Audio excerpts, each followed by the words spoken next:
Hey, welcome Wargamers to this demo of the last, it's the latest, I should say, version of the Legacy of Atmos rule set. And so I wanted to just kind of have a chill session. I created an event on our Discord, but unfortunately I had to move it because of maintenance guy coming in issues, which I may have to hop off at some point for again, but I'll hop right back on afterwards if need be. Essentially, I just wanted to create a very simple introduction to the Legacy of Atmos game, and I'm going to shout out here in the beginning if any of this interests you or you want to get connected anymore. Certainly go ahead and check out the links in the description down below because that's going to have all the information you need. Our Discord is where you can get all of this stuff for free, the TTS mod, the documents that I'm going to be walking you through, that kind of stuff. It's all available down there. Totally free, just pop in. We actually have a event going on right now that as you playtest, you gain points and it turns into free credits for stuff at our store and all kinds of stuff and endless praise and thanks and that kind of thing. So I know that looking at a TTS board sometimes can be a bit intimidating. And so we're going to kick this off going really simply. And I do have the chat pulled up. If you see anything that you have a question about, please do not hesitate to ask. Just looking at the board right now, here we have our turn counter. So we'll just set it to 1 because eventually we'll be playing turns and we'll start with first turn. Then we have our supremacy point counters here, which just basically supremacy points is victory points, objective points, whatever you want to call them. Every game calls them something different. Your score, okay? Each player has their own little zone here, and I'll show you what that looks like. You start the game off with 5 Eldian tokens. These are essentially just a special ability resource mechanic we'll explain later. You have your die roller thing, courtesy of TTS. You have some narrative tokens. Again, we'll talk about how those work. A whole heckin' ton of dice, and your mana counter. Mana is just the resource you expend to cast spells and things like that. And there's a bunch of places for card decks, and we'll explain what those are as well. So, in addition to all of this noise, we also, let me go to my shared screen here, have a bunch of documents. Again, these are all found in the start playing, that kind of thing in the Discord. But essentially, I wanted to walk through what some of these documents look like. So this is the entry on a very basic unit, the Federation Cadet. Very swiftly, I'm going to go over his various stats and stuff. Let me just move my icon so I can actually see if you guys have questions. That might be helpful. Let's see. There we go. Perfect. So here we are looking at the Federation Cadet. He has a movement value of 5, so if he ever does a move action, moves 5 inches. Pretty simple. He has 5 health points. 4 spirit, meaning that's sort of his bravery kind of a thing. He's kind of a weak soldier. He's sort of like a recruit, raw recruit, if you will. He has a range skill, meaning if he ever fires a ranged attack, it's going to be hitting on a 6 or better. Melee skill, 6 or better. And then fortitude of 0. Fortitude is really, really great, where it basically reduces the amount of incoming damage by whatever the fortitude value is. So if he had fortitude 2, any attack that hit him, he would reduce the incoming damage by 2 to a minimum of 1. So if he gets hit with a damage 4 attack, he has fortitude 2, he would take 2 damage. 4 minus 2 is 2. But next to that is his armor. So when he takes a hit, he gets to roll a 6, and if he does nail it, he blocks that damage and shrugs it. He costs 6 points, and you can have a limit of 4 of these guys in your list. Now, I see a question here from Benjamin. So is Legacy gonna be board based? No, it's just it's going to be a digital release, so you can play on whatever board size you want. There isn't a specific board to it. I assume you mean is it going to be board based, not beat it. So yeah, you can play on any size game side you want. We do have a few suggestions, and it's there inside the Discord doc for you. So that's very simple in terms of understanding stat lines. It tells you what they come with, as well as if they have any options that you can change things out to. Abilities. So these are things that just naturally the units have. Strength in numbers. If this model is within 3 inches of at least one other allied Federation cadet, increase their range skill and spirit by +1. So when they're in groups, they tend to shoot better. That's a coordinated firepower. That's the idea. If we look down at his weapon profile, the Fist Gatling is in the utility knife is his basic loadout. Cost 0, range 12 inches. He can't use this in melee. Have to use a melee weapon in melee. He has 12-inch range on this. It does 3 D3 attacks. If you don't know how to roll a D3, you take a D6, cut it in half, and round it up. So a 1 to 2 is 1, a 3 and a 4 count as 2, and a 5 and a 6 count as 3.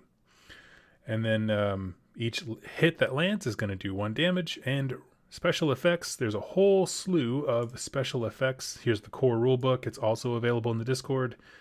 If you go all the way to the back, you have all of your special effects.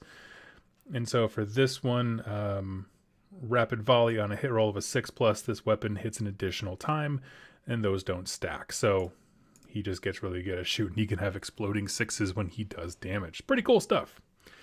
So that is our Federation Cadet. Now, is there any questions? This is a pretty standard, unit loadout. The only difference when you talk about named characters, like Lady Juliana Ashton here, is some of her abilities require an action to be spent to use them. That's the only difference. It'll say so in the entry, and it'll keep it nice and simple for you. So again, this is what cards look like. We have our core rules document available for you to be able to check out online. And what else? Oh, lastly, I wanted to talk about narrative objectives. So one of the things that makes Legacy Atmos unique is the fact that there is no difference between narrative play and competitive play. You select named characters who are all trying within the storyline to do a specific thing. For example, Ashala, the 7th daughter of Athel, who we did our most recent lore video on, she is trying to basically rouse the forest for war. So the way that looks mechanically speaking, her objective is Forest Summoner. She's basically trying to bring all the life that she can to bear on the Atmos Federation. So her objective is to just summon as much stuff as possible. She has various mechanics and special ability cards that allow her to do so, but she's aggressively trying to summon things. And so her narrative objective list, which you can see here on the screen, it starts at the top with our passive thing. And some of these have multiple phases. So like once you complete phase 1, you would go to phase 2 if it had it, and so on. But when the game starts, each time you summon a sapling, increase your supremacy points, so your victory points, by 1, and put 1 counter on this card. Once you have 4 counters, meaning you've summoned 4 saplings, proceed to phase 1. Boom. That's super easy. You're just doing the thing you wanted to do. Summon a bunch of stuff. Again, like I said, there's multiple ways to do that. It's very cool. As a mechanic, I think you'll enjoy it. But phase 1, once you achieve this, at the start of the next round, place 4 narrative objectives within 4 inches of enemy models. These tokens must be further away than 5 inches from each other and are now referred to as sprout tokens. At the end of the round, if you control the sprout token, meaning you have more models than your opponent within 3 inches of it, summon 1 sapling with D3 health points within 3 inches of the sprout token and further from within 1 inch from enemy models, and then you remove the token. So essentially, you want to be summoning stuff, and then when you have achieved 4 of them, the game continues to reward you for summoning. Again, each time you summon a sapling, increase your supremacy points by 2. But now we're in overdrive. Phase 1 is sort of an amplified version where now there's tokens on the ground. And if you can control those objectives, you can ramp up dramatically how many supremacy points you're earning. Just check out my chat here. How can I roll a 6 with a rapid fire rule when I only roll 3d3 dice? It means that 5 and 6s. No. So Michael, that's a great question. So we'll take a look at that. So when you look at this, right? Fist Gatling, cost 0, range 12. You're rolling 3d3 attacks, but your range skill is how you hit. So let's say we roll 3d3 and we get the value of 6, right? Maybe we had a 5, a 4, and a 1, right? In D3 math, that adds up to being 6, a 1, 2, and a 3. We're going to take 6 dice at that point, and we're going to roll, and if we get any 6s, it turns into 2 hits. So that's how that would work. So again, this 3d3 is simply the number of attacks. The range skill is if they are successful. Now the Federation Cadet in particular looks super weak. He is. When you start layering multiple buffs and that kind of thing, he goes from being a 0 to a hero, and that's how you can generate quite a few 6s if you let them. So basically, because it is a 6+ to hit, and it's a 6+ on the rapid volley ability, and so that way you can really crank that to 11. There's buffs that let you re-roll 1s and 2s. There's at least 3 different ways to get +1 modifiers. So again, he can be a really good firing base, but I understand the confusion. So this is number of attacks. Range skill dictates if they land. Let's see what else we got. Yeah, that's the big one that I wanted to cover pre-game. So let's move back here to our setup on the table, and we'll start taking a look at some other things. I got my chat pulled up. Thank you, Michael, for that question. And here, for the demo event that we're doing right now, we have 4 warbands pre-built for people. We just asked that you try these out because we're, again, just constantly trying to rebalance and that kind of stuff. Going from left to right, we have the Hymen of Godry Ronin, meaning this is your massed firepower. Here, I'll zoom in here so we can get a cool picture of the art. All the artwork is available too if you guys are interested in it. It's quite amazing. So it's a whole bunch of small, chumpy gun guys. We have a prototype specialist, which he basically has a whole bunch of weird types of guns that he can bring to bear. An officer, which allows you to kind of make the most of some of these chumps. Astromancer for delivering buffs. And the main character, High Lord Godry Ronin, who is a one-man wrecking ball, but he only does stuff in melee. The rest of this all wants to be at ranged. And so it's a balancing game between pinning your opponent down in melee with Godry Ronin and then lighten up the rest of the army with these chumps. This is, I should mention, very synergy-based. Like, you need to have Federation cadets next to each other, hopefully near Godry Ronin, and then in range to get buffs from the Astromancer. And when you put all those layers together, if the clockwork works, man, they're a killing machine. If it doesn't and you get your ranges all messed up, it falls apart real fast. The next warband for Federation, Atmos Federation, is Lord Jaquise Ashdon. He's your named character. Very powerful spellcaster. You have 4 Astromancers, so smaller spellcasters with them, and 2 of these big guys, the Federation war suits, basically just walking weapon platforms that, again, can still receive buffs from these guys, so pretty cool stuff. Then we have the Kareth tribes, which sort of it's basically a bait and switch. I don't think I understand the context of that statement, Benjamin. I'm sorry. So we have Ulfin Bloodcreek, who is the named character there, and he's like a melee warrior, demon god. And these guys, they essentially just want to run in and be as absolutely aggressive in melee as possible.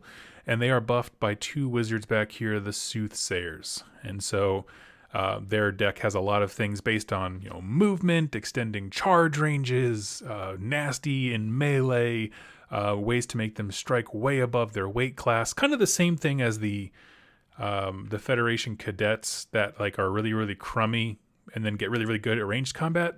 The Kareth tribes tend to start off with somewhat weaker stat lines in terms of their melee profiles, and then that can get buffed into oblivion. And then lastly is my favorite, the Forest Summoners. As I mentioned before, this is your named character, Ashala. She has 3 wizards with her called Eldasas, and 1 mega piece called the Athel Guardian. He's just a big tank. And 3 saplings, these diminutive little creatures that you can summon a whole bunch of, and that's how you win. And her deck has a whole bunch of spells and stuff for making saplings and that kind of thing. So I'll pause there just for a hot second. Let me take a quick drink of coffee.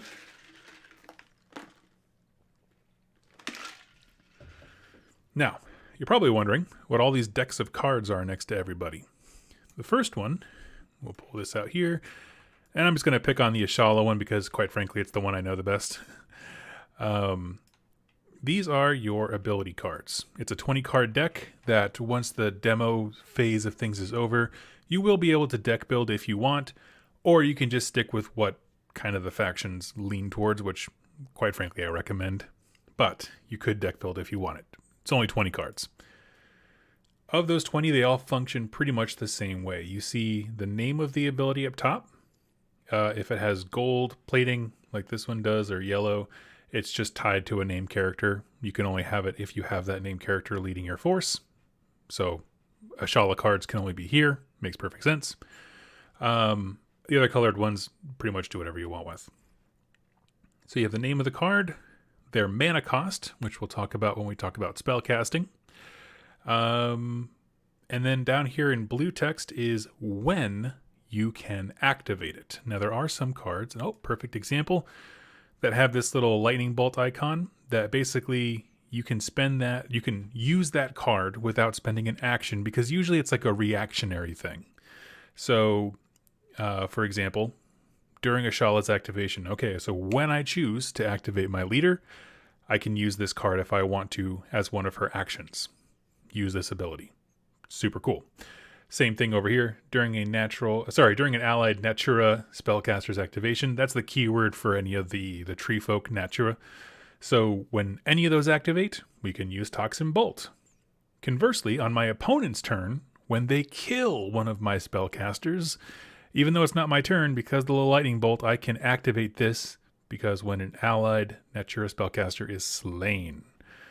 So that's the only real difference when it comes to the cards. You're going to have a hand of 5 of them, and the deck is comprised of 20 in total. So there's that. Again, they're all themed around the heroes and that kind of stuff. So, don't think of it as a deck building game. It really isn't. We just wanted to have some flavorful options and a little bit of chance dashed in.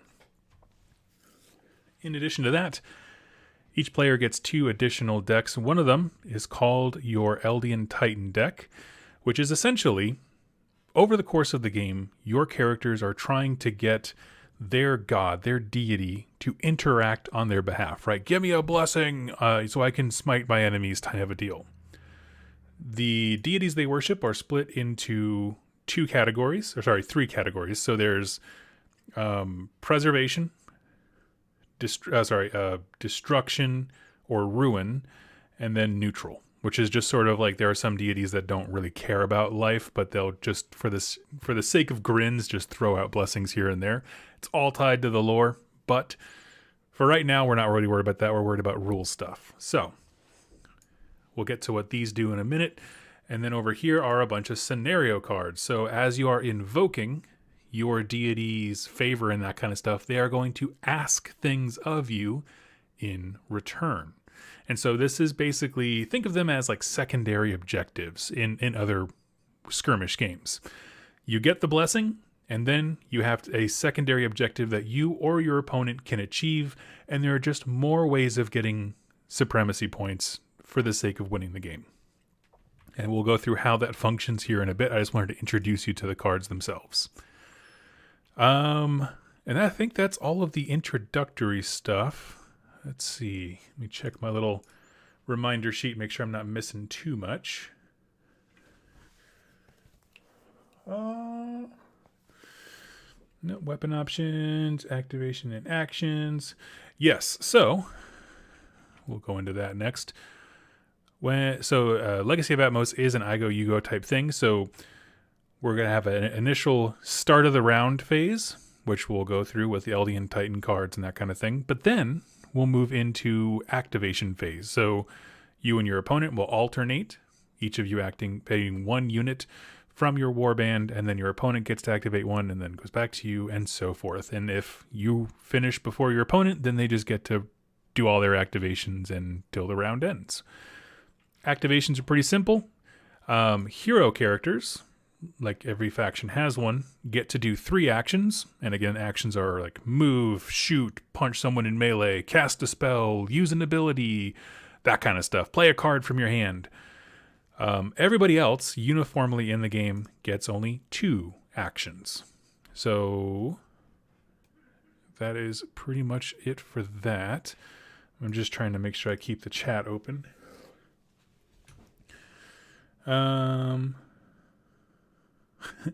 Second I'm done work, I'm going to watch this. Thank you for the demo. Okay, well, thank you so much. So that's basically the simple logistics of it. All these things, we're not going to worry too much, but there are special effects in the game that you can use to hinder your opponent, like poisoning them. Sapped means you like basically reduce their movement. Disoriented, stunned, all those kinds of things. They have more information in the core rulebook that I do encourage you to go check out.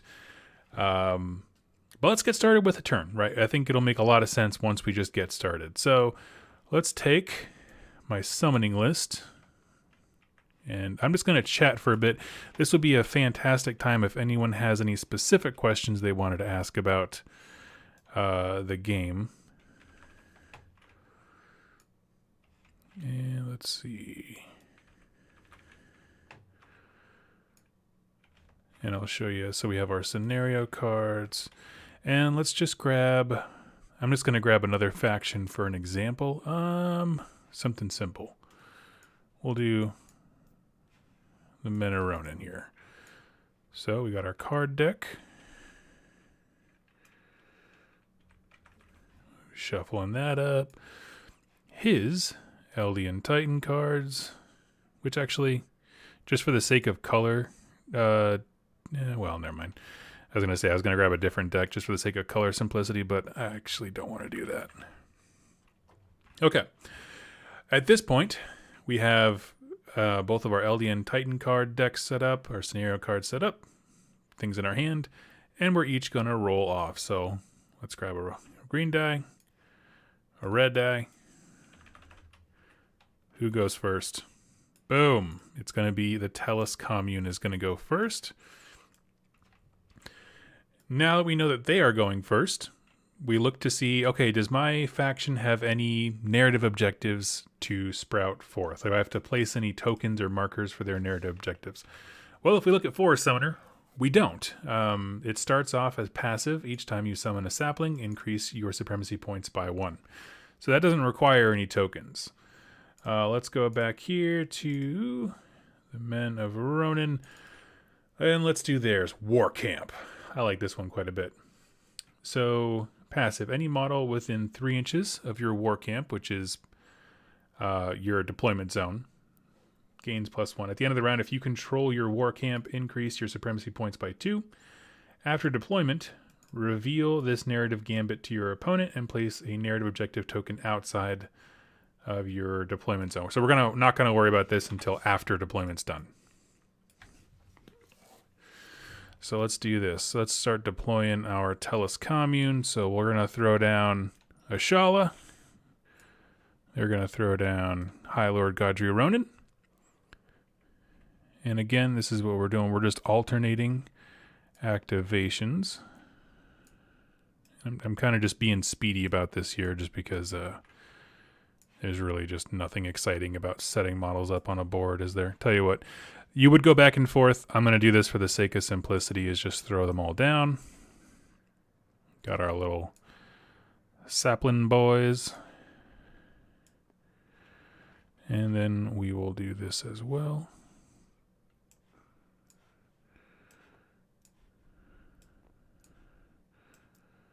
Kind of want the Federation cadets to always be near each other so that they can get the most out of their gun bonuses.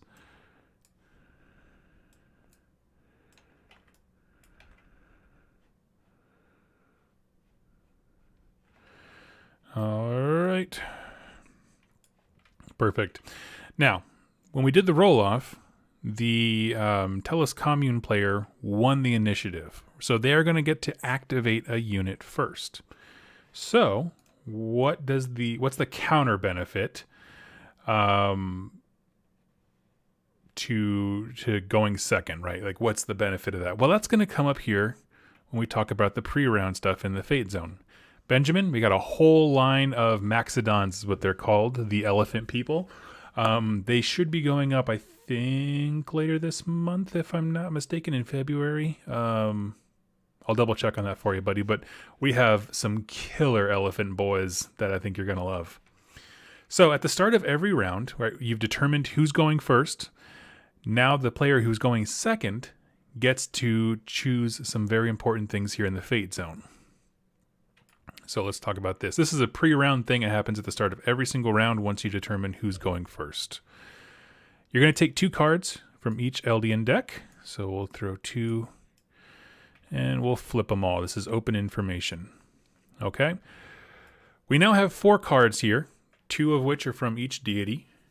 And the player who's going second has a chance to choose one of these cards to add to their hand. Okay, so we're looking at this, and you can see that they function exactly the same way as other cards in your hand. They don't have a mana cost, of course. If you look at that middle bar where it says Fate Preservation, on the far right has Eldian token symbol. That's its cost. So at this point, every player starts the game with 5 Eldian tokens, and you spend those to gain the benefits of your particular deity. So you can spend these to gain a boon from one of the gods of the setting. So for example, Cleanse the Shadow, it only costs 1 Eldian point. And again, it functions the exact same way as the other cards. It tells you exactly when you can activate it during an allied model's activation, and then it has the effect. That's all there is to it. And so these are little buffs or debuffs to your opponent that you can buy, and you're essentially trying to outbid your opponent to getting the best ones. So going second is not a bad thing because you get first choice at your Eldian deck cards. So let's see, our Atmos player, he's going to pick one, increase the damage output of 1 hit of that weapon by +3. That means you can just really wallop. Holy smokes. Let's go with something simple. Simple. Target 1 allied model and remove all status effects. That one costs 1. So we're going to throw our Eldian token back in there. And this player is going to add that to his hand. Then, every time you buy an Eldian card, you flip the top card of its respective scenario deck. So here, as a top level, I think it's easier to explain it this way. You are beseeching the gods for their help. You pay your Eldian Titan points, you get, their blessing, which is one of these cards, and then they have a task for you. And these are essentially, everything in this scenario zone are secondaries. They are things that may or may not be helpful to you in the moment as you are trying to achieve your objectives. Remember, you're just trying to get more scenario points than your opponent. These provide alternate ways to earn some. So for example, this one would go into effect for this particular round. Both players target 1 allied model, give them damage shield 1. If the damage shield is broken while the scenario is in play, increase that model's melee and range skill by 1 permanently, and increase the owning player's special supremacy points by 3. This scenario is then discarded. So essentially, you each get to pick 1 character, throw a shield on them. The first one to lose their shield gets a whole bunch of buffs. So it creates like target of opportunities. You can put it on a model that your opponent cannot ignore, and they make bad choices either way. It's just cool stuff like that. Little mechanics to earn extra victory points in addition to your core way, which for Ashala is summoning forest sprites and that kind of thing.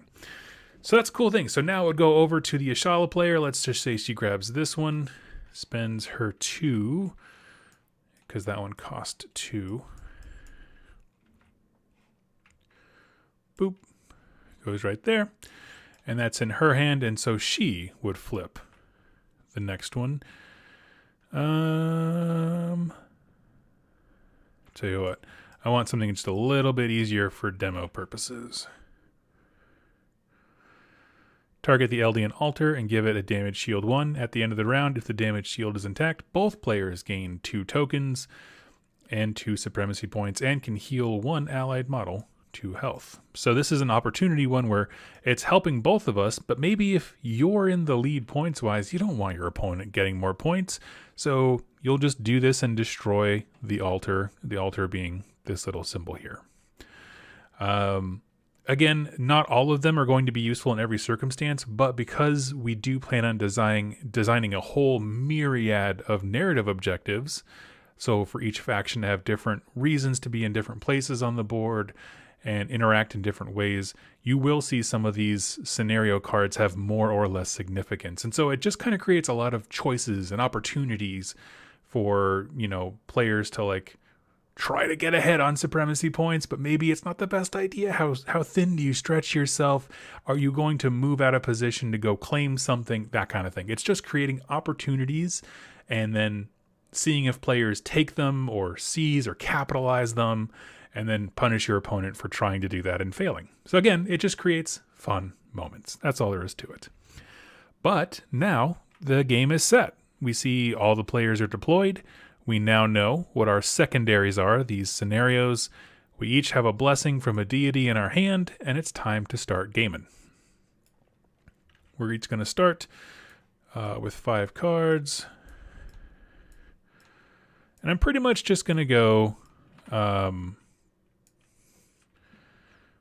through the actions of one player. I'm not putting it in my hand because for some reason TTS is acting real weird today. It's been fighting me a lot. Whenever I try to put stuff in my hand, it glitches out and it like throws them across the table. Not quite sure why. But here's the kinds of spells that we got from our 20 card hand. Obviously we have our preservation card that we bought there. But we also have one unique Shala. Target up to 2 Aldasa models within 12 inches of a Shala and have them receive +1 of their range skill and a 5-up divine save, which is that means until the end of the round. So it basically gives them a super save. This is a fun one. During a start of an allied sapling's activation, sapling receives a 3-up divine save. Think of it like a ward save in other games. Permanently and gains the unbound character typings. As long as this sapling is alive, other saplings have +1 fortitude and 6+ divine save. This is really fun. You can spend, as you can see, it costs 6 mana. You can blow the whole mana load on one sapling to make him like Super Saiyan sapling and then make the other ones better.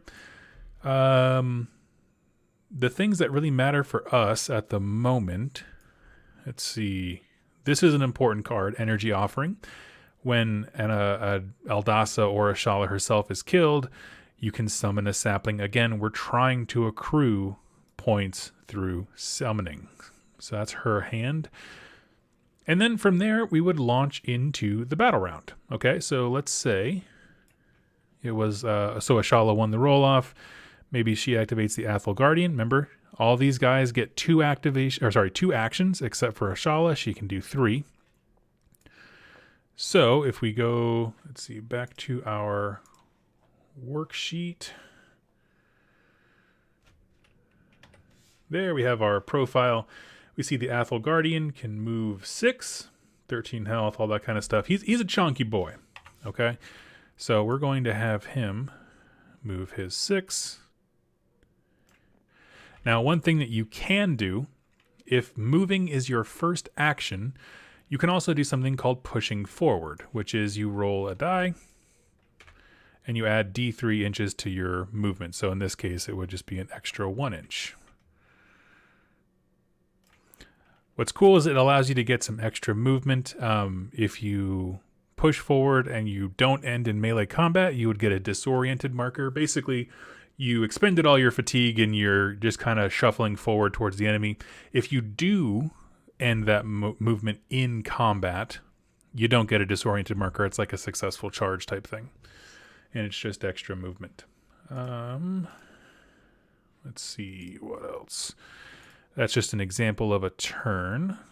And so then it would go over to the Ronin player. Let's say he did the same thing. He moved Godry Ronin up.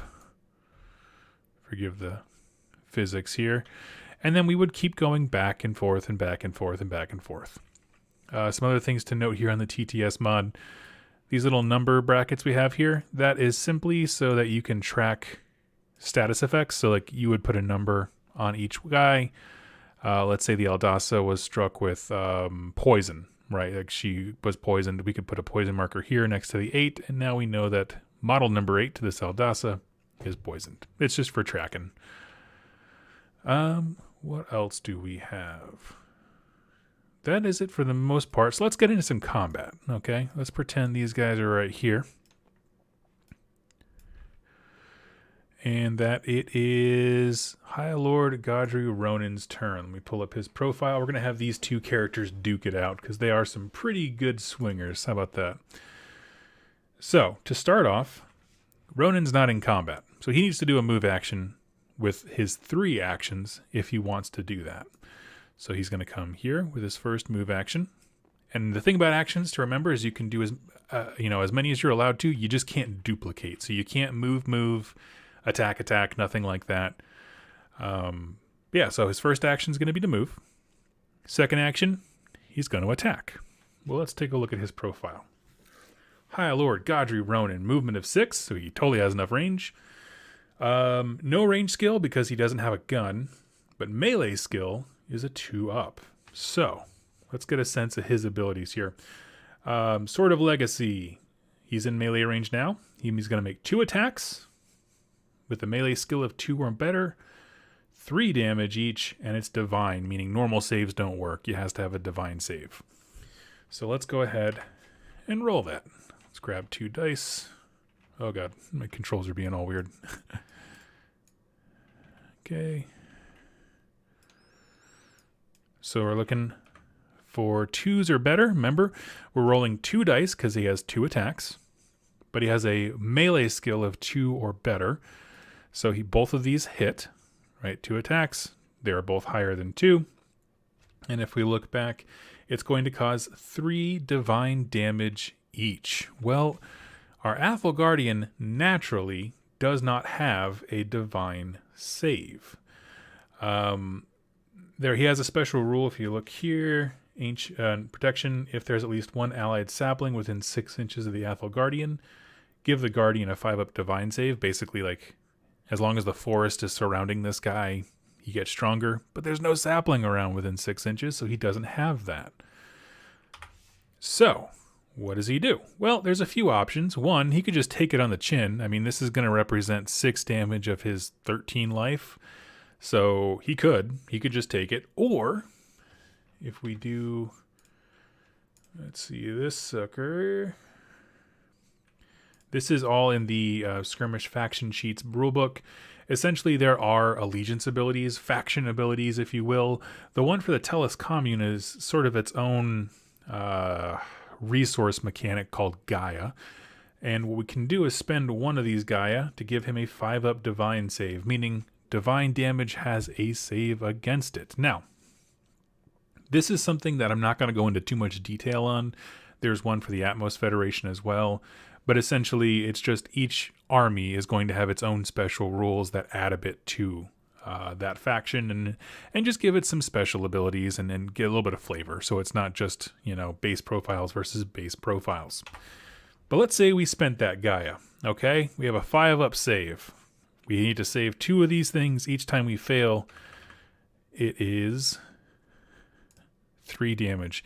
And we didn't pass any of them, but for the sake of demonstration, I'm going to say we did. So we saved 1 of them. 1 attack gets through, and so he takes 3 damage. And there he is. Now, High Lord Godry Ronin still has a 3rd action. Remember, character heroes get 3 actions, everyone else gets 2. So he moved, he attacked, and let's say, for the sake of simplicity, that he wanted to now play a card from his hand. We never drew him a hand, did we? 2, 3, 4, 5. Again, I just don't want to have 2 full hands going at the same time. Do we have anything that he can use? Doesn't look like it. A lot of his cards really do revolve around the cadets and buffing their attacks. So with that, he can do a few things. He can try to disengage and leave combat. He can, if there's some of these scenario cards will give you extra actions, like prayer is one of them. He could do that. But for right now, I kind of just want him to stay in combat because I don't want the Athel Guardian going anywhere. Sweet. Chat's still doing good. Thank you guys for hanging out. And let's see. That would basically be it for the turn. Not for the turn, but for that interaction. So that's how combat works. Let's talk about spellcasting. Okay. So now we're going to create another situation. Let's do an Aldasa. Let's say she's right here. Okay, again, we're just creating situations for the purposes of demonstration. There we go. I like this one.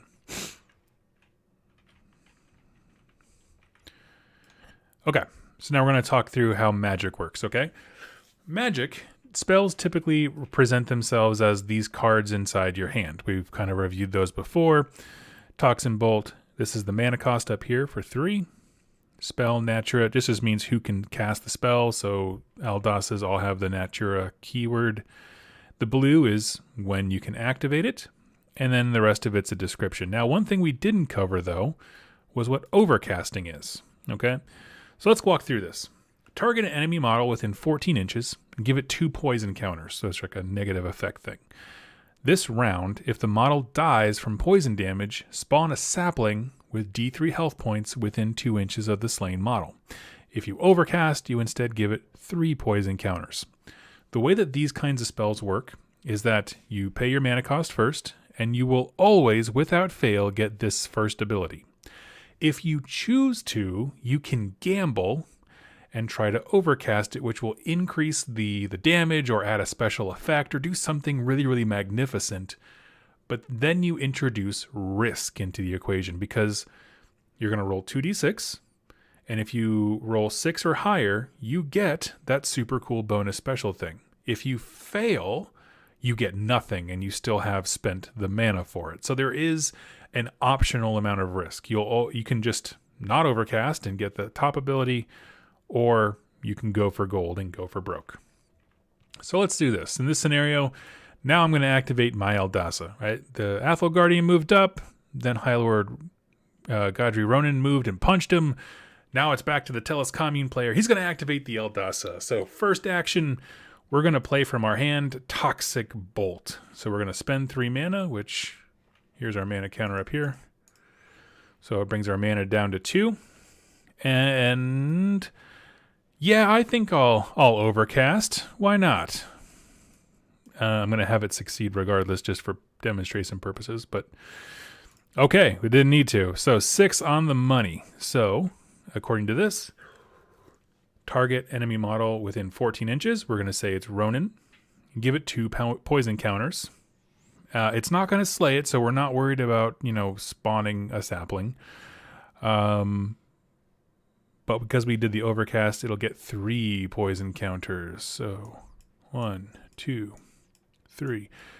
Poison is a special effect. Essentially, at the end of the round, when we're calculating supremacy points and that kind of stuff, any poison tokens that are on the board cause 1 damage and then they're removed. So he has 8 health now. At the end of the round, he's going to lose 3. And that is immensely powerful because then you can kind of control when people are getting wounded. I love poison as a mechanic in this game. At the end of the round, if he dies, like let's say he had 5 wounds on him already, we just put 3 poison counters, it brings his health down to 0 and he's killed. Well, then that would trigger the special effects of if he dies from that poison damage, spawn a sapling with D3 health points. And so that's how we could do that. Honestly, it's really quite good for picking out some of these weaker characters that only have 5 health or so. Maybe the Aldasa with her second action can do a shooting attack, hopefully do some damage, and then if you poison them, you can ensure, okay, they're going to die, and they're going to die because of the poison, which will spawn a sapling. And you can see cards like this that pose those kind of interactions are really how you're going to generate supremacy points. We talked about before the rules for Forest Summoner, like this Tellus Commune army that's all about summoning and stuff, is really actively trying to summon things. So these kinds of cards are huge for that. Now I'm going to pause there and just kind of look at the chat here. Still no word on from anybody. Okay, if you have questions, go ahead and feel free to ask them. I'm just setting up a few situations to kind of go over how the cards work. So let's say that all of these guys have activated, all of my guys have activated. We've tallied up. Nobody earned any supremacy points, which is a sad panda thing on this first round, which will never happen because there's always ways to earn supremacy points. and the next round begins. Okay, at the end of this round, we're going to get rid of these poison tokens. He will be dealt 3 damage, because again, he was super poisoned. Those go away. Just chuck these into oblivion. And at the end of the next round, the scenario is discarded, so we'll get rid of that. This one, we'll say we'll get rid of that. And these expire. And again, the round resets. So we're going to take 2 cards from each Eldian deck. Flip them all. And again, you and your opponent are going to determine who goes first. The player who gets second has first choice at Eldian cards. And then we just kind of go from there. Now I'm going to pause. That is basically the entirety of the game. You start off with your pre-phase. What are the blessings of the gods? What are our secondaries? Then you move into the activation phase where you and your opponent take turns activating models based on very easy to grasp synergies and keywords and things like that. Normal models get 2 activations, or 2 actions, I should say. Your named character model gets 3. And you gain 5 mana at the start of each round, and 1 Eldian token if your general is alive, and 2 if your general is alive and you control the Eldian altar. And that's how all of these different resource mechanics are interacting with each other all the time. You're constantly looking out for secondary objectives, for buying the Eldian blessings that you want from your deity, as well as, just literally moving your characters around to control narrative objectives on the table. Now I'm going to pause there. Does anybody have any questions? Okay, so I'm going to throw that out there. Anything you want me to explain more, because that really is the crux of it. And really the point of this video is to be a primer so that when me or the other 2 founders have demo days and events like that on our Discord, you can kind of have a little bit of a pre-understanding, at least some basic knowledge before you hop on. And so it doesn't feel quite as intimidating. But I'll let it sit here for just a hot moment while I wait for questions. And in the meantime, just talk about, it's a digital-based game, meaning we're not going to have models in production for a while. You can order them to be manufactured and printed and shipped directly to you, like a print-on-demand thing. We do have some excellent models that represent this, and we are going to have an extensive narrative campaign. What we're just testing with this is going to be the very, very basics of mechanical play, right? There will be an entire narrative campaign where you have to make choices, and some of your characters are going to die and that kind of stuff. But for the skirmish play of just, pickup games, I guess you could say, this is the basics of it. And so it's just, how many ways can we get there to make cool decision points? There's decision points on whether or not you want to go first, on which Eldian card you get. If you go after a secondary objective, how you go over your primary objective for your faction. How you build your deck if you want to do deck building for your ability cards. So there's just a lot of vibrant choices to be made when it comes to constructing the game and then executing it. And we've had some wonderful playtest feedback so far. I see that no one has gotten back with questions. That is totally cool. I'm going to go ahead and wrap up this video now, just because I'm also expecting the maintenance guy to come barging into my house soon. But with that being said, that's just your basic overview. Now, there's other things, of course, in the game that I didn't mention. Some more of the status effects and really walking through, like showing examples of the scenarios and stuff. But that's the overarching view for folks who have played miniature war games before. It's a lot of different elements you might recognize, but put together in a unique and cool way. And if you'd like to know anything more about the game, about how you can get in there and try to break it and learn about the synergies and interactions, like I said, please check out the Discord in the description down below. All the resources are there, and you'll find the most welcoming group of people on the internet. So I really hope that you check it out, give us a chance, and I will catch you all there. And because I have no more questions or anything like that, I'm going to go ahead and round out this chat. Thank you for joining me, and I will catch you next time. Happy wargaming.